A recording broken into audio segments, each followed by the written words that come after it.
Hola compañeros, mi nombre es José Luis Rivas Cortés, actualmente desempeño labores en la Dirección General de Contabilidad Fiscal del Ministerio de Economía y Finanzas. Hoy voy a complementar la parte normativa del manejo y disposición de bienes expuesto por el licenciado Juan Quisbert Chávez. Es necesario revisar la normativa complementaria para ahondar nuestros conocimientos respecto al tema que nos atinge.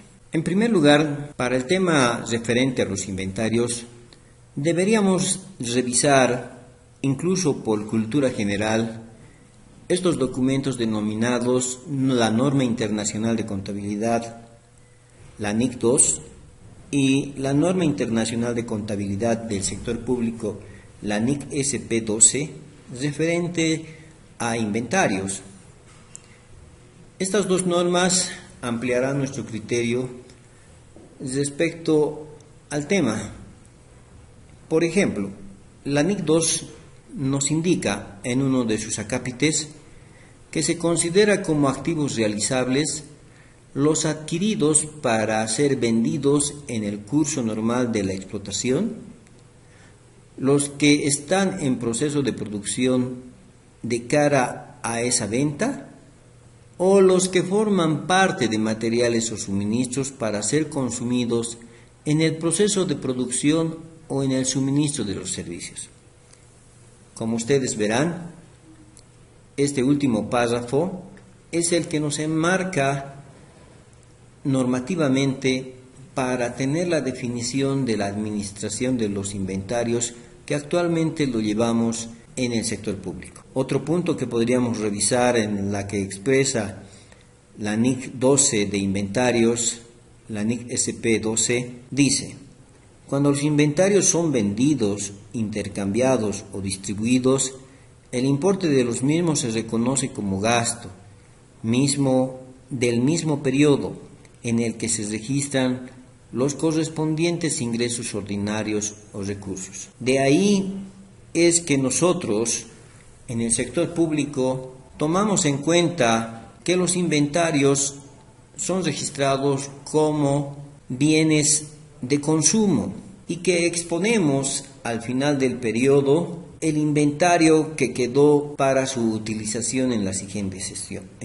gestión. Como ustedes podrán ver, estos conceptos nos ayudan a tener mayor conocimiento de la normativa que estamos revisando. Otro de los puntos que podríamos ver en esta norma es la que nos indica referente al método que se debe llevar los inventarios. Ustedes conocen que nuestra normativa indica que deberíamos llevar el método PEPS. Justamente este dato se encuentra en esta normativa.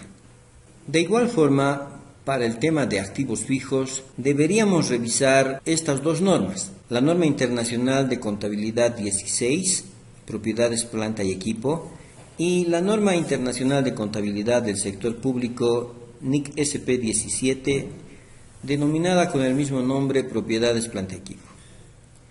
En uno de los conceptos que nos brinda esta norma, nos indica que el costo del elemento puede medirse con fiabilidad de la siguiente forma. Las piezas de repuesto y el equipo auxiliar se registran habitualmente como inventarios. Sin embargo, las piezas de repuesto importantes y el equipo de mantenimiento permanente que la entidad espere utilizar durante más de un periodo cumplen normalmente condiciones para ser clasificados como elementos de propiedades, planta y equipo.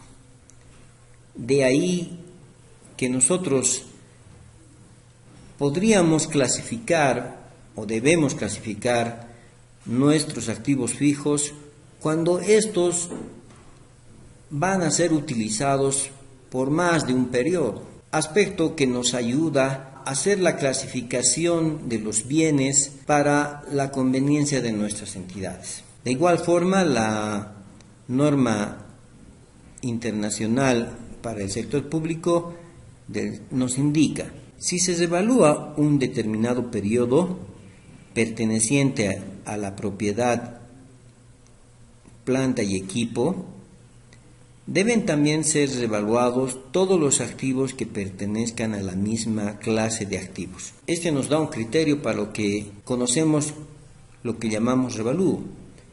Esto significa que si yo necesito efectuar el revalúo de un determinado edificio o de una determinada computadora, para que tenga una correlatividad o una uniformidad, también debe efectuarse al resto del grupo de estos activos, criterio que debe ser utilizado en el tema de revalúos técnicos.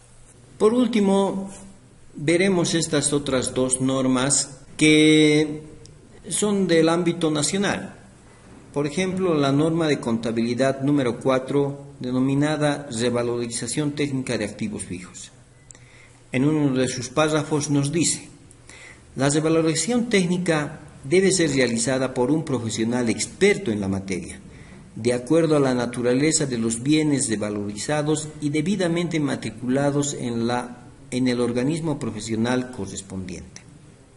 De allí que nosotros, al momento de efectuar una revalorización técnica, debemos buscar un profesional que nos dé los parámetros correctos, sobre todo en el ámbito de los edificios, de los automotores y de los equipos de producción.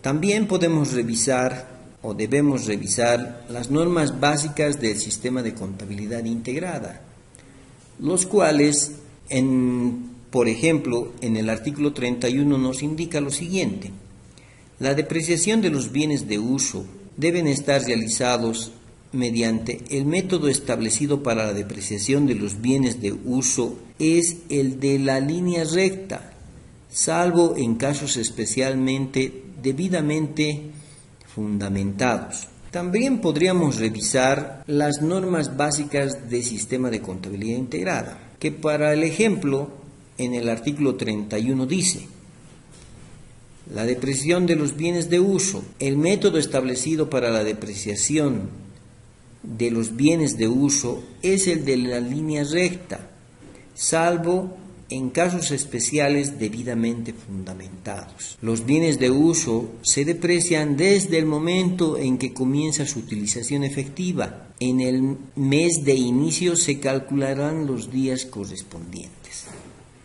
Como podrán observar, estos criterios nos señalan las metodologías para el tema de la depreciación y conceptualmente desde cuándo empieza la depreciación de un bien. Como podrán observar, el conocimiento de las normas mencionadas amplía nuestro criterio para poder dividir en algún momento cuando las necesidades de nuestra entidad lo soliciten.